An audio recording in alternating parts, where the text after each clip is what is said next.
it started. Let's get it started in here.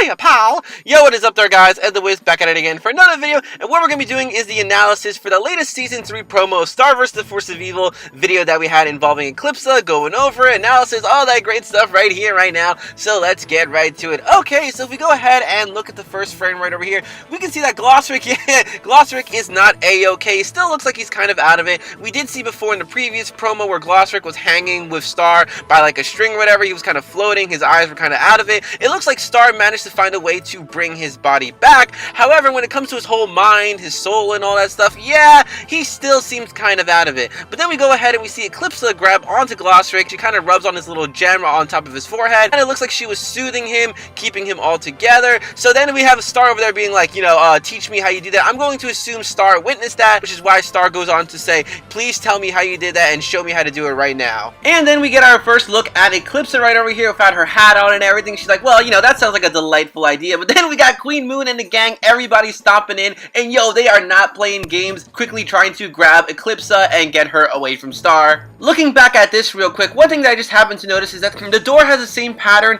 as Eclipsa's cheek, so it makes me wonder if the place that Star and Eclipsa are at is actually like, you know, Eclipsa's old home or something like that, her castle possibly. Then we got Queen Moon over here approaching Star, asking like, you know, are you okay? Did she do anything to you? And Star's like, yeah, I'm fine. I was just talking to this nice lady. And one thing to just kind of go ahead and notice over here, we can see like a whole bunch of flowers, and it looks like Eclipsa has been basically plucking them and putting in this basket for who knows what. But just one thing to go ahead and notice that they all seem to be the color purple, and it looks like there might be some candy wrappers on the floor, because as we all know, Eclipsa is a fan of candy from the first time that we saw her talking to Queen Moon. But then, you know, Queen Moon goes on to explain, listen, that nice lady that you're talking about, that's Eclipsa right over here. You gotta watch out. And one thing to kind of go ahead and notice that it doesn't look like Eclipsa is really fighting back. Then we move on to this next scene right over here. We got Queen Moon talking to Star all about like how she abandoned her people for a monster. And one thing to go ahead and notice about this scene in particular is that Queen Moon has Star kind of like strapped onto this table and has these things plugged onto her little cheeks. I'm assuming Queen Moon is probably doing some tests to make sure that Eclipsa didn't do anything to Star, that she's A-okay and all that stuff. And then we move on to this portrait right over here that we've seen a bunch of times with Eclipsa,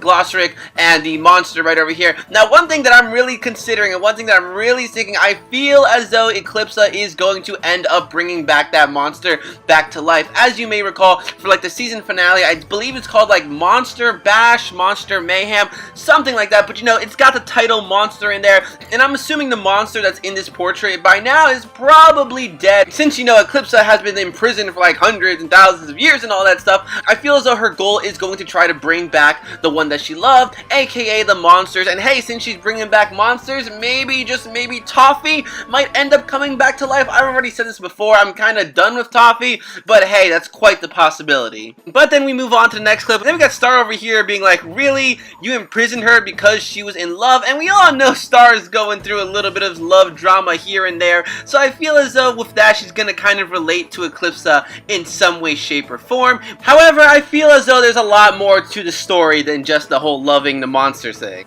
We go ahead and move on to the next scene. We can see Eclipsa getting imprisoned. But then we move on to this next scene right over here, and this is where things get pretty interesting. As we can clearly see, it's Star confronting Eclipsa, and Star looks pretty serious. She is ready to go all out in Eclipsa, so I feel as though something happened where, like, you know, maybe Eclipsa gave Star some advice, and that advice ended up being bad, or maybe Star ended up using dark magic, taking advice from Eclipsa, and she's not really too happy about this. But you know, we got Eclipsa over here saying like, you know, your mother and the High Commissions think that's evil or whatever, call me villainous and all that stuff. So yeah, I think it's safe to say that Star and Eclipsa are going to be working together for a little bit in some way, shape, or form, and you know, things are just going to go down south, and from here on there, we're just going to have to wait for the episodes and all that stuff. So guys, what I want to know in the comment section below is, you know, what do you think of the Season 3 promos? You got any theories, any speculations? Leave all your comments in the comment section below, and if you like this video, make sure to give it a big thumbs up, as that really helps me out. And until next time, guys, I'm gonna go ahead and say bye, pal. We'll see ya real soon.